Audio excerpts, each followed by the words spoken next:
Oslo Toomkirikus toimus täna reedese terrorirünnaku ohvrite mälestuseks jumalateenistus. Avalikul mälestusteenistusel osalesid lisaks sadadele leinajatele ka kuninglik perekond, kogu valitsus ja parteide juhid. Norra peaminister Jens Stoltenberg ütles oma kõnes, et iga üks reedel hukkunud inimestest on Norra jaoks suur kaotus ja tragöödia. Jeg kjente flere.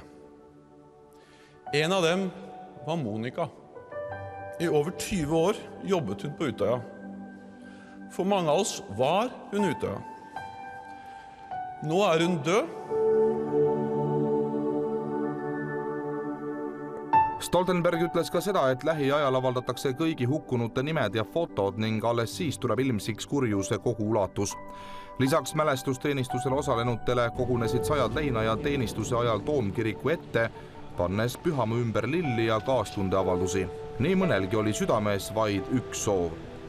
Because our friend is missing and we really want to see her again. Just to show our support really to the people who lost their loved ones and to put flowers here and to show our respect. To show respect for the people who died. Ka paavst Benedictus 16. väljendas täna sügavat kurvastust seoses ohvrite rohkete rünnakutega Norras ning kutsus inimesi vihkamise teelt ära pöörduma. Paavst saatis seoses rünnakutega Norra kuningale Harald V ka kaastundeavalduse, milles kutsus norralasi vaimsele ühtsusele vihkamise vastu.